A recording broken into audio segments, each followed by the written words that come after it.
segment of our webinar, Open Access to Gurus, Tony and Scott.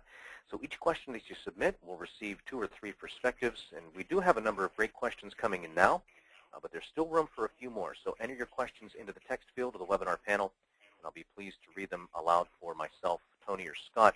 Let me check the panel again. I had an email from Scott that he was having trouble dialing back in. He went out after his presentation, was going to come back in. And I'm getting a little bit of an echo. I don't know if that's coming from your side, Tony. And I don't see where Scott was able I was muted, so it shouldn't be from me. That's what I was wondering. You know what? I think I can mute from my side as well. And maybe not. You are unmutable, Tony. Anything you want to say at any time. Looks like you're going to be live the whole way through, and I am getting considerable echo for some reason. Are you using perhaps a PC mic, or are you on a phone?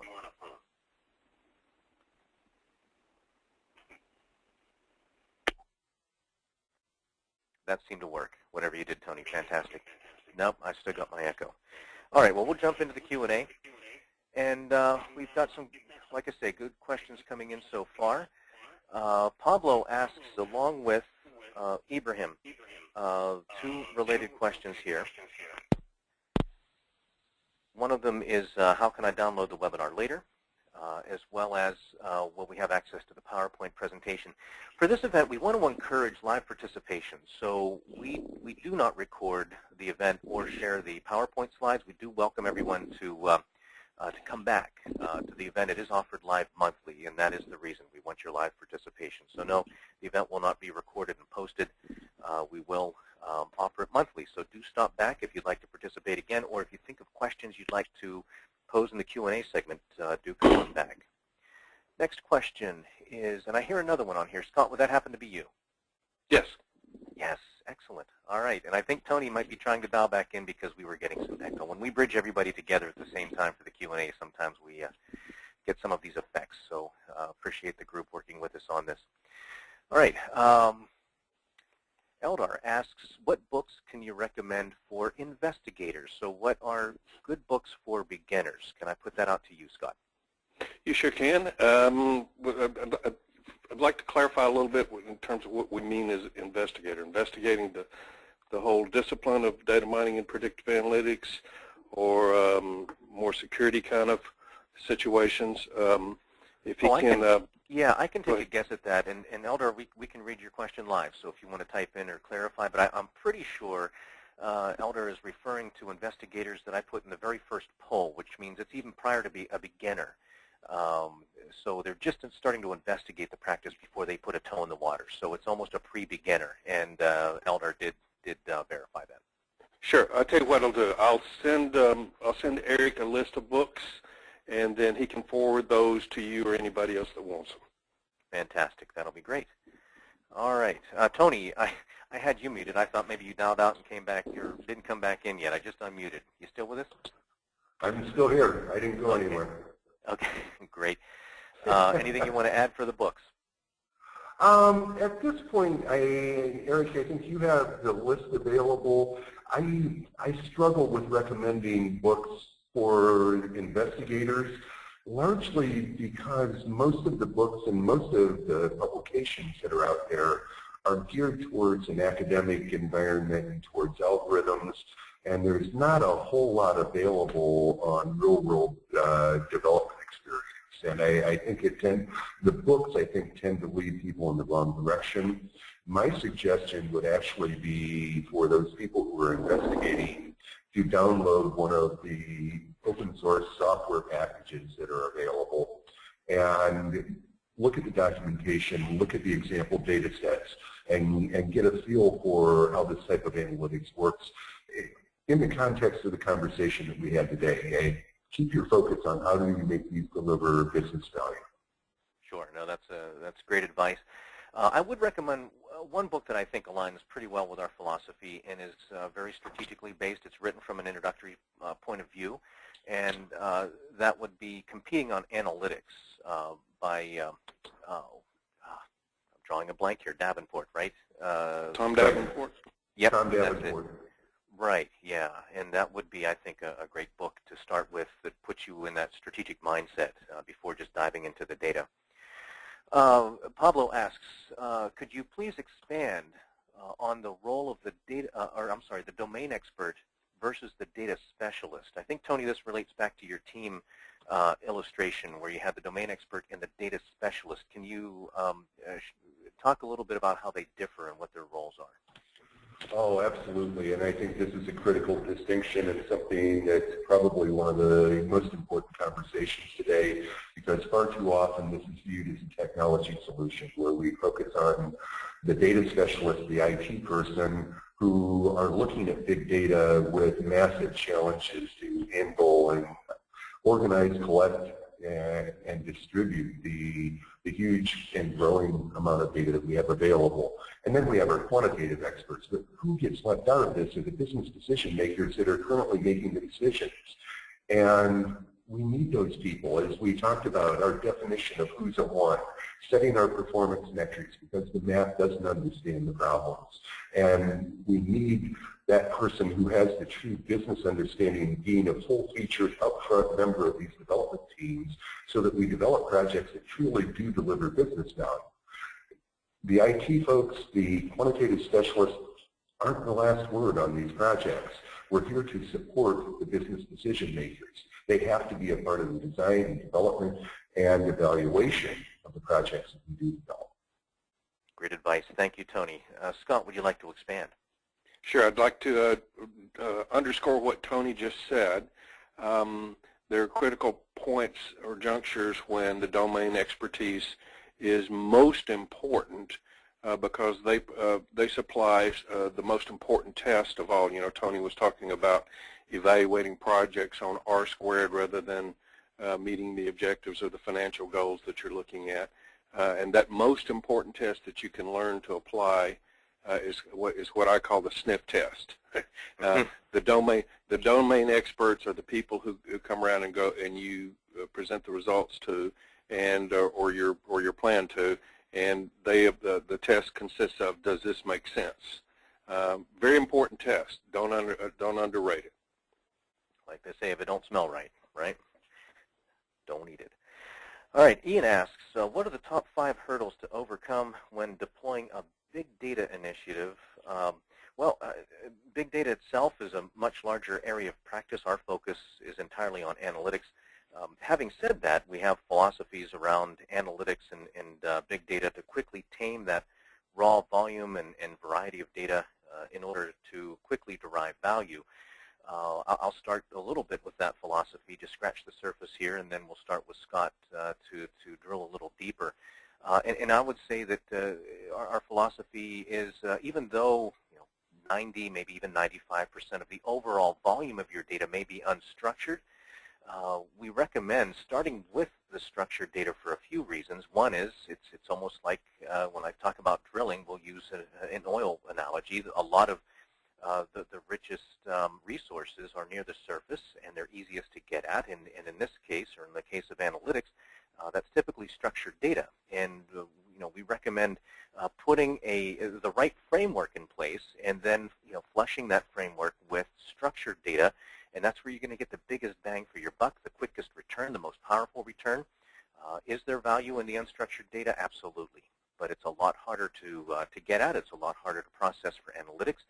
It's got incremental gains, so you're not going to get that big hit out of the gate that you do with structured data. And that's where you can really build that right framework. And under that framework, after the structured data, go ahead and branch it out with the unstructured, as long as you understand what you're looking to achieve and what data it makes sense to bring into the analytics. So that's where I'd start with. I know the question was broader around big data, but we've got to focus, at least from our side, from the analytic perspective. So Scott, more you'd like to add for Ian, who asked what are the top 5 hurdles to overcome when deploying a big data initiative? Obviously, we'll put that in the context of analytics. Well, when you say deploying, I'm assuming you've already got acceptance. Generally, one of the first hurdles you come with upon when you're trying to deploy big data environment is a cultural or a resistance within a particular enterprise against analytics or big data environment. But absolutely, the number one is there a cost benefit. If you can demonstrate that there's a cost benefit to it, then you generally have to convince the leadership of your enterprise or your company of its worth. To the extent that you can illustrate a cost benefit, whether it be done on a small basis, on a test basis, or a large basis, or somewhere in between, generally that's what gets their attention. Sure. I don't know. Yeah. It's cultural, and Yeah. everything else is a technical issue. Do you have the expertise in house? Right. Do you insource it? Do you outsource it? There are all other smaller things, but the first two and the most important ones, that if you conquer them, everything else will fall into place, is cultural acceptance within an organization, and most importantly, the cost benefit. Absolutely, and I tell you, those are qualities that often don't align with the typical skills of a quote-unquote data scientist. I think many perceive them to be a very technical person, and I don't know that that's necessarily the skill set that should be leading the analytic endeavor. So let me shift this over to Tony. And Tony, I know that you and I started out being a little guarded around the whole big data practice, especially with all the overhype that was swirling around. And then we softened up to it, especially you, having been exposed to a lot of the new big data perspectives that are dispelled at the TDWI conferences. You presented at pretty much every event that they have, but also have the opportunity to meet with faculty and attend other sessions. So I know you have a very recent perspective of what big data is, how it's really being approached and right-sized. Anything to add around taming it with analytics? Well, let me start by saying I do agree with Scott and his points as well. And for this group in particular, and one of the reasons that I have softened a bit on my stance is because people are becoming more realistic around the potential of this. And please understand that big data is not a solution. It's a set of tools and techniques for helping us make better business decisions. We're dealing with a huge amount of data, as I mentioned earlier. My concern isn't with the number of records, and I think big data is actually slightly a misnomer. It's not the number of records we have. My concern is with that data. How many fields are associated with a particular record? I worked recently, a couple of months ago, with a bank that has over 10,000 fields associated with each customer record. That's that data, which is a component of big data. The dimensionality that we have to deal with in today's environment is an issue. Realistically, we do need to stay focused on the business aspects of this. It's not about the technology. One of my concerns still is, in many organizations, that people are blending the IT functionality with the analytics functionality. And I think that's one of the prevailing notions of big data that's a trap. Analytics is analytics. The IT perspective in the organization, collection organization, cleansing, delivery of that data is a different perspective. Analytics hasn't changed. There's always been big data. In the 30 years I've been doing this, we've had more data than we knew what to do with. That's big data. Trying to figure out how to make this work, how to make it deliver business value. As you mentioned, the idea of a data scientist is absolutely absurd to me. There's no one person that's going to have all the skills necessary to develop a practical, real-world, significant business application by themselves. We use project teams for that reason. I bring together the best of the best of each of the different skill sets within my organization. They all have their own contribution to make. If you want to talk about a data science team, I have no problem with that. Establishing a common language is another issue. You get the language of business, you get the language of IT, and you get the language of the quants and the mathematics. And they don't know how to talk to each other. And establishing that common framework, that common approach, that common methodology within your organization is a challenge. Understanding that big data is not a cure-all solution. It's another tool to be used under a particular set of circumstances, and going through and appropriately identifying the opportunities that are appropriate for the application of analytics generally is another issue that I see a lot of organizations run into. And I'll cut it off there because I could talk for the next half hour or so about that. That's right. That's true, and actually there's a couple of questions that came in. I know we're going to go a little over time on an event that's already pretty long. We still have about 60% of those who joined initially, actually a couple of stepping out now right at the end of the 90-minute period. Scott Moore is still with us. Diane Foley, I'm sorry, I shouldn't be using last names. I apologize to you. My slip up there. Scott and Diane, you just came in with questions here recently. Happy to entertain those. We'll wrap it up after those two. Diane, I'm going to start with yours because it extends from what Scott and Tony were just discussing, particularly around the roles. Can you expand on the skill set of a project manager for predictive analytics projects? You know, what skills should a project manager have? And you know, Tony and I have kind of honed our talk around big data a bit more to be less disparaging than we had been at the beginning when we were a little more resistant with all the hype that was surrounding it. I hope, Tony, I hope it's fair for me to lump you in on that. And at the same time, I think we're still a little bit aggressive when it comes to the data scientist role, and I'm starting with that to distinguish it from project manager. Part of my issue with it at the beginning was that scientist is part of the name that denotes, you know, a technical expertise, somebody who follows a rigid process of testing and analysis. And to me, that really puts them into the analytic expert part of the team, not as a leader in the team. And I see so many people that just don that title and role loosely to where you can't even trust the skills that somebody has when they have data scientist on their resume. So it's a title that we approach with suspect, and we don't know where it puts them in the analytic team. Now, when we move to project manager, that's different. I think a lot of people perceive a data scientist to be a project manager, and again, if it's a data scientist that denotes analytics specialist, that's not really, you know, they're not going to have the character that's required to be a project manager, and they're not going to have that business acumen that has them communicate effectively with team members across the team and with leadership to be able to position this in a way that's going to be consumed by leadership or made operational. If it's not going to end up there, why start? And this is what's required of a project manager. They need not be mathematical experts or dream in calculus. That's not required of a project manager. They need to have the character to speak both languages, at least at a high level for the analytics, to understand some of the concepts of machine learning methods, but not necessarily drill into the mathematical formulae. But what really will have them stand apart is to understand how to properly traverse a strategic industry standard process and ensure that the team is coordinated behind it and work as a translator, like Tony said, between leadership and IT.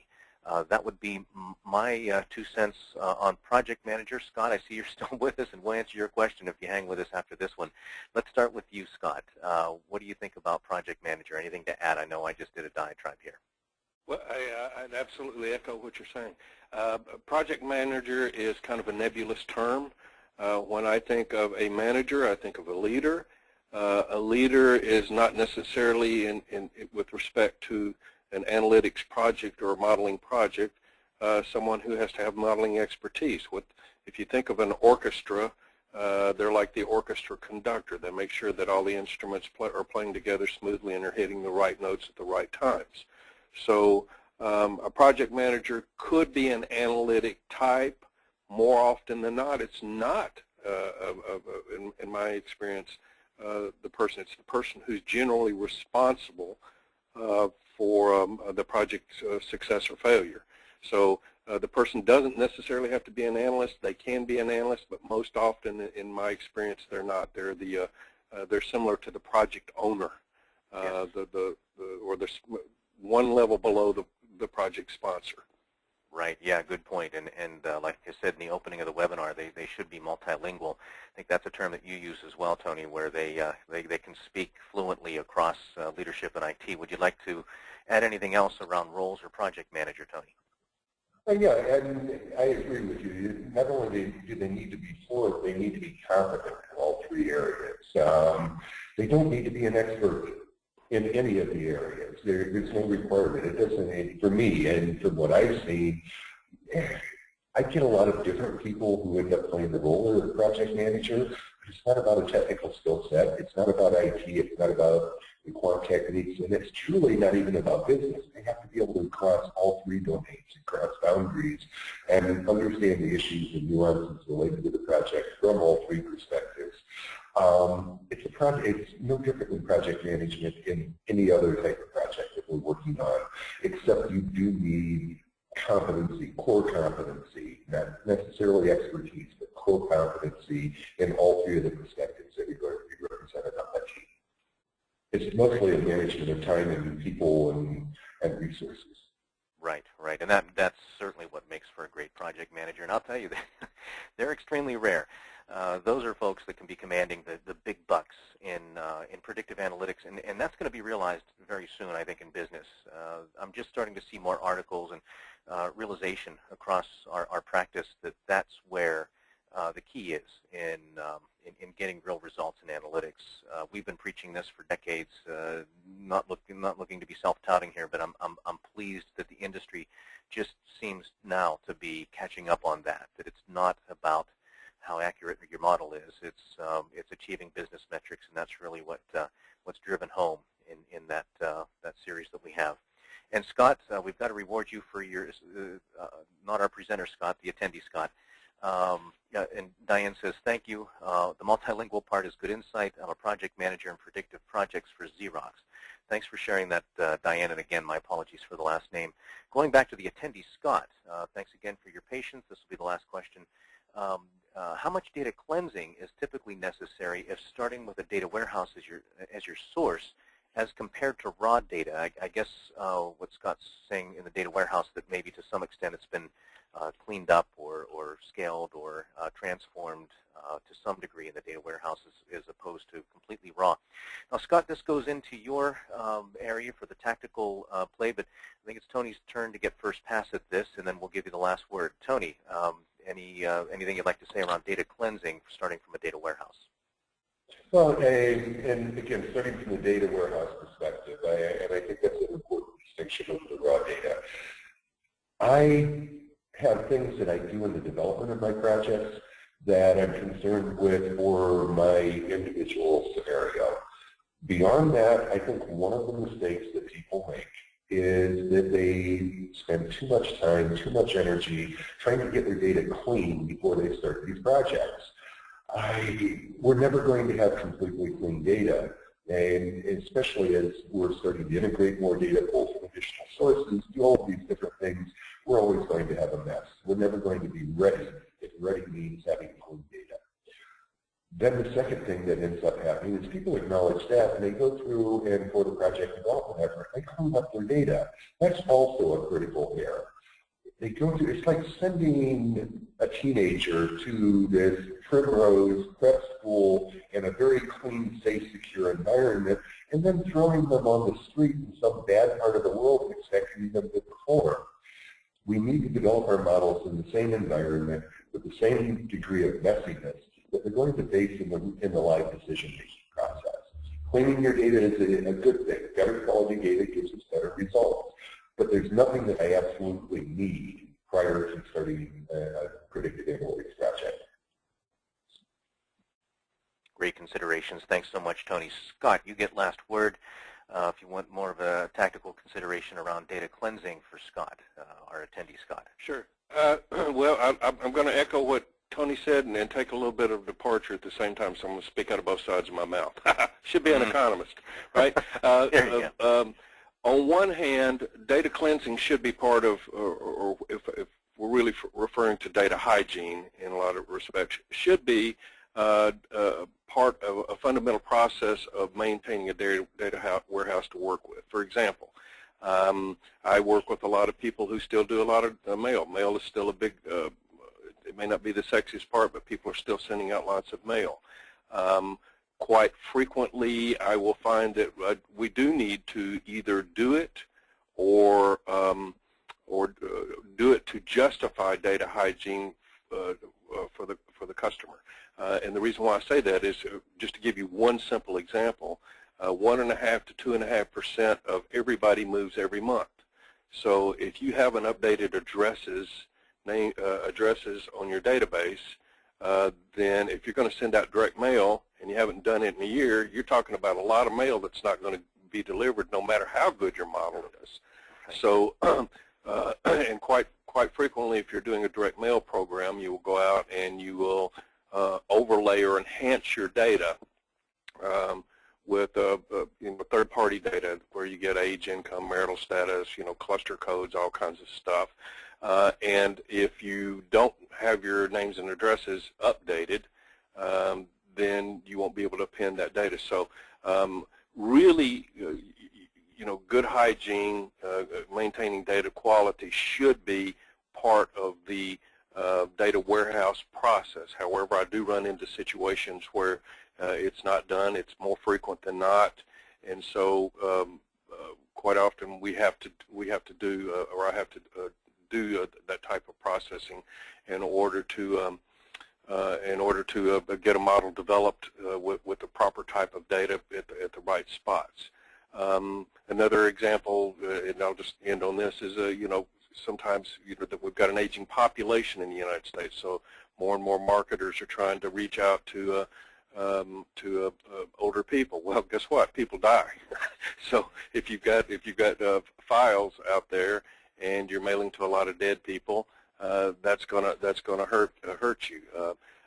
Quite often you have to be in a situation where you have to say, what is a customer? Is a customer an individual, or is a customer a household? Well, quite often, if you look underneath the hood at a lot of customer files or internal operational files where the data lives, they may be individuals. Well, you may not want to send 2 pieces of mail to a particular household. You may want to send 1 piece to the right person at the household and maximize your results, or even in the most extreme cases, you don't even have data organized by individuals. You have it organized by accounts. Well, you have to roll up accounts to individuals. So it really should be something that's done on the front end. It should be part of your disciplined database maintenance process, but quite often it is.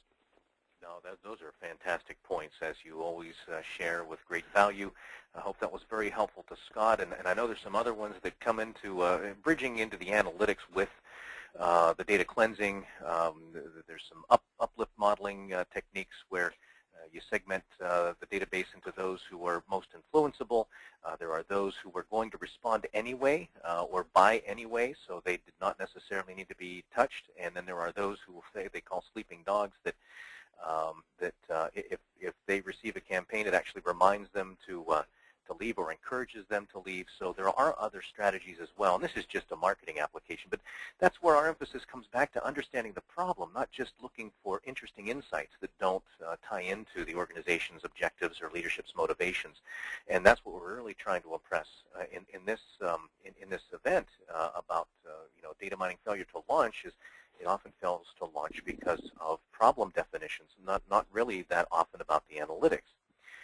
So I hope everyone really got a great value out of that, as well as the Q&A. But at about 43 after the hour, almost coming up on 2 solid hours for the event, we better draw this one to a close. And I'd certainly like to thank our attendees today for your sustained interest and your active participation, and certainly to Scott and Tony for your great segments and, of course, your valuable Q&A contributions. And we'll follow up with an email shortly with some resources and suggestions that will hopefully be useful to you, and a resource that Scott had promised, I think, around the books. From there, we hope you've offered permission already for us to stay in touch through the Modeling Agency's newsletter, and that you'll consider joining us at a public training event soon. Make sure to act quickly to secure one of the 2 remaining 25% very early bird discount seats for the upcoming Orlando production. If that timing or location doesn't work for you, keep the Las Vegas and Washington, D.C. events in mind for April and May, respectively. And don't forget that your colleagues can join you anytime for 30% off. Now, if you don't have a training or travel budget but would like the guidance of a seasoned mentor, you might be interested in the Modeling Agency's Escort on Call program. Escort on Call is essentially a retainer account that provides remote open access to a TMA senior consultant. Simply open up an Escort on Call account, and you've instantly added a wealth of experience and capability to your existing bench without expanding payroll, administrating complicated contracts, or taking elevated risk on larger commitments.